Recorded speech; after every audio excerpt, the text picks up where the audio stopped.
excited, but I was also depressed because I've been speaking for 28 years. And I started thinking about all the money that I left on the table, all the hotels and plane rides, all of the audiences I spoke to, all of the money that I missed out on because I didn't know that I didn't know, and I thought I knew. I was a big fish in a small pond. I can't tell you, if you don't get anything else, you have to look at your relationships and you've got to ask yourself the question, what is this relationship doing to me? And I mean in every area of your life. When the doctor looked at me and said, you have cancer. Cancer is the most feared word in 7 different languages. One of the first things I had to do, I found out who had cancer at some point in time or was living with cancer and conquered it. I surrounded myself with people who had done what I wanted to do, who were winning at the game. See, it's very important, every area of your life. If you want to improve your health, start hanging around healthy people. They did a 30-year study and said that the reason that most people are obese, it's a mind virus. Listen to what they said. A mind virus is communicated mind to mind. That if you have a friend that's fat or you marry somebody that's obese, you have a 41% to up to 161% of becoming obese yourself. Even if they live in another state. Whoa, why? Because birds of a feather flock together. Never forget, a high school teacher, Mr. Leroy Washington, said, Mr. Brown, if you run around with 9 broke people, I guarantee you, you'll become number 10. Whoa. Think about that. Part of your mindset development, not only listening, not only reading, but you have got to look at your relationships, upgrade your relationships, and continue to evaluate them and make sure they're an asset to you and not a liability. My son John Leslie is a motivational speaker. He has a saying, who should you count on and who should you count out? See, there's some relationships that can start out real positive, and then sometimes we outgrow people. Has that ever happened to you?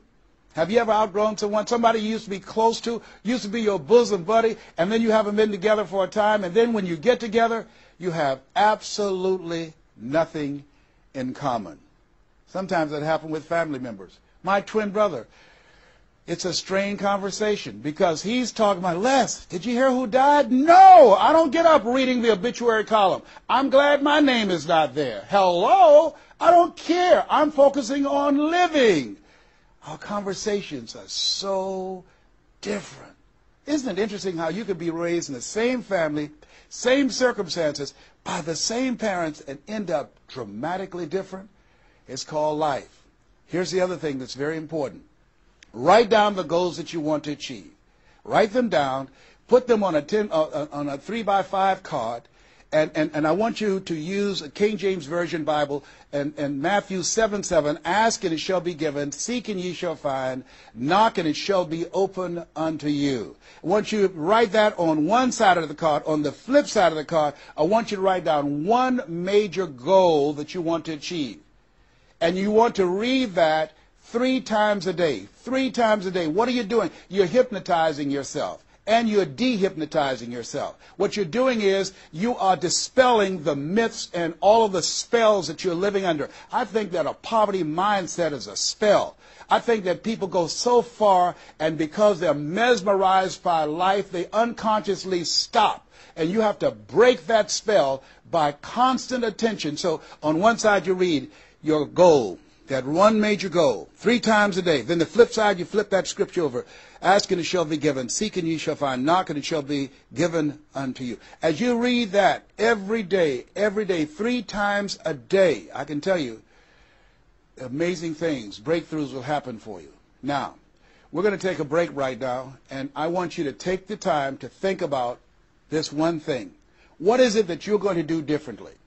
Because in order to do something you've never done, you've got to become someone you've never been. You've got to be willing to give up who you have been to give birth to who you can become. I want you to take the time and write down one radical change that you're going to make about you, and you know if you do that, your life will never be the same again. This is Mrs. Mamie Brown's baby boy Les Brown. We're going to take a break right now, and we'll be right back.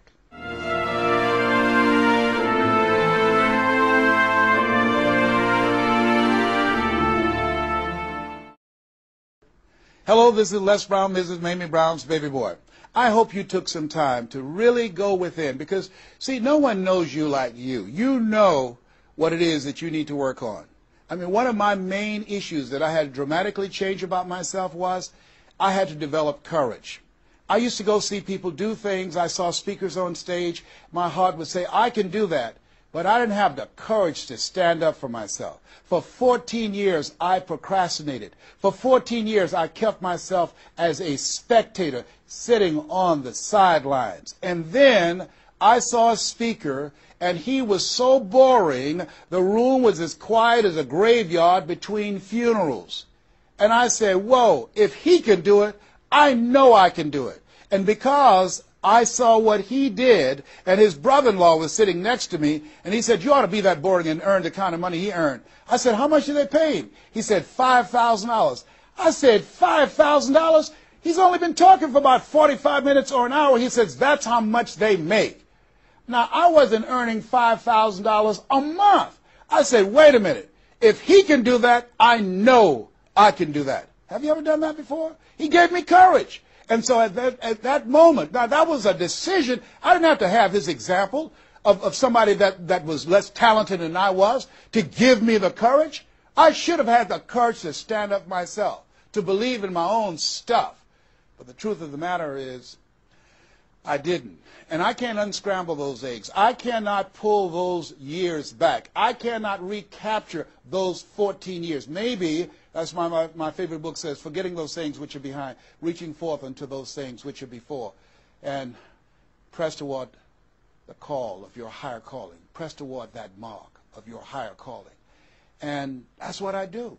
That's what I do every day. I have to continue to work up the courage. I remember going in to do a presentation before a group of educators. I was the only one there without a college degree. And I had to talk to myself. I went into the bathroom and I said, Les Brown, let me tell you something.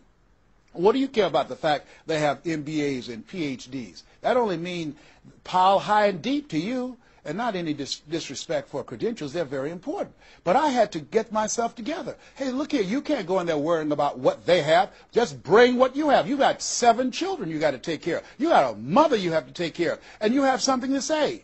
You have some talent. You have some abilities. You've got to believe in yourself. You've got to stand up. You can't punk out now. You can't fold now. See, sometimes you have to talk to yourself. It might be the most intelligent conversation you will ever have, talking to yourself. So that radical change, it doesn't happen overnight. You can make the decision, but you've got to stay on top of yourself every day to come from and live your life from a place of power, courage, and faith, as opposed to being a volunteer victim, as most people are, volunteer victims. Here's something else. Get an accountability partner. Get someone that's like you, a like-minded, like-hearted person, that you have similar goals and dreams, and you hold each other accountable, and you talk with each other on a regular basis. And if you can, join a mastermind group of other supportive mindsets of individuals who are working to improve themselves, who are stretching and challenging themselves. And here's something else, a worthwhile investment.